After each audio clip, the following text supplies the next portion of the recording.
Hello friends, welcome to Kalyani சுலகம். நான் இன்றைக்கி பாகற்காய் பொரியல் செஞ்சு காமிக்க போகிறேங்க. அதுவும் ஃப்ரெஷ்ஷாக பறித்து உங்களுக்கு அப்படியே செஞ்சு காமிக்க போகிறேன். சரி வாங்க பாகற்காயை பறிக்கலாம்.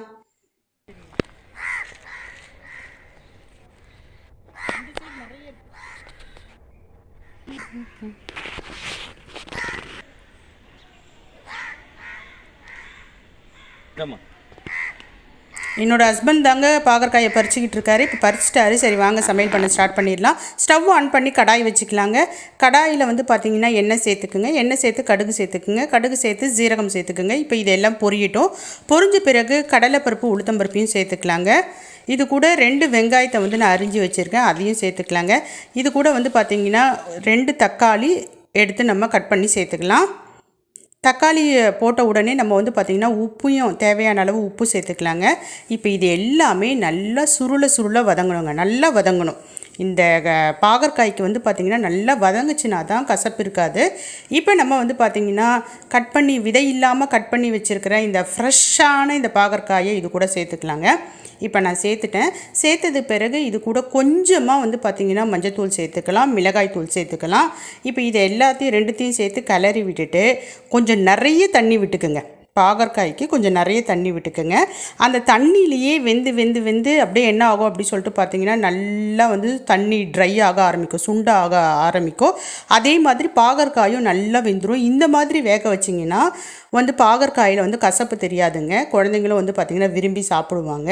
நீங்கள் இந்த மெத்தடில் ஒரு டைம் செஞ்சு பாருங்களேன். பாகற்காய் கண்டிப்பாக கசக்கவே கசக்காது. ஒரு 25% தான் கசக்கமே தவிர அது பார்த்திங்கன்னா அந்த டேஸ்ட், அந்த லைட்டு கசப்பான டேஸ்ட்டு உண்மையிலே சூப்பராக இருக்குங்க.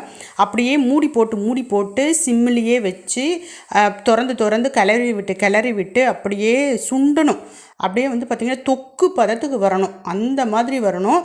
நல்ல தொக்கா வரும். எண்ணெய் பார்த்திங்கன்னா நம்ம தக்காளி தொக்குக்கு வைக்கிற மாதிரி எண்ணெய் பார்த்திங்கன்னா அப்படியே மிதந்து தனியாக பிரிஞ்சு வருங்க. அந்த மாதிரி வந்துருச்சுன்னா இது ரெடி ஆயிடுச்சுன்னு அர்த்தம். இதில் பார்த்திங்கன்னா இந்த கடாயிலேயே வச்சு மூடி போட்டு வேக வைக்கணும். அதுதான் மெயின். சிம்மில் வச்சு மூடி போடணும், மறுபடியும் திறக்கணும், மறுபடியும் கிளறி விடணும், மறுபடியும் மூடணும். இப்படியே பண்ணி நீங்கள் வேக வச்சிங்கன்னு வச்சுக்கிங்களேன், சூப்பராக இருக்கும் பாகற்காய். கண்டிப்பாக கசக்கவே கசக்காதுங்க. ஆனால் பாகற்காய்க்கே உரியது அந்த லைட்டான கசப்பு இருக்கும். ஆனால் அந்த கசப்பு கூட பார்த்திங்கன்னா நமக்கு விருப்பமான கசப்பாக தாங்க இருக்கும். சூப்பராக இருக்குங்க. இப்போ பார்த்திங்கன்னா நான் ஸ்டவ் ஆஃப் பண்ணிட்டேன். சூப்பரான பாகற்காய் தொக்கு ரெடி ஆயிடுச்சு. இந்த பாகற்காய் தொக்கை பார்த்திங்கன்னா ரசம், கிள்ளி போட்ட சாம்பார், இது கூடலாம் சைட் டிஷ்ஷாக சாப்பிட்டிங்கன்னு வச்சுக்கிங்களேன், சாப்பிட்டுக்கிட்டே இருப்பீங்க. அது மட்டும் இல்லாமல் பார்த்திங்கன்னா இதை சுட சாப்பாடு கூட போட்டு சாப்பிட்டிங்கன்னு வச்சுக்கிங்களேன், இன்னும் சூப்பராக இருக்கும்.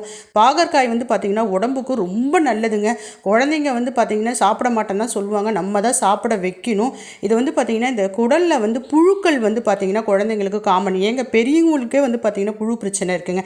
இந்த பாகற்காயை நம்ம உணவில் அடிக்கடி சேர்த்துக்கிட்டோன்னா இந்த புழு பிரச்சனை இருக்காது.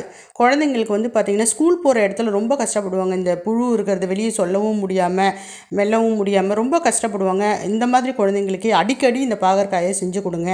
எந்த விஷயமும் கசப்பான விஷயம் பார்த்திங்கன்னா சாப்பிட்றதுக்கு கசப்பாக தான் இருக்கும், ஆனால் உடம்புக்கு ரொம்ப நல்லது.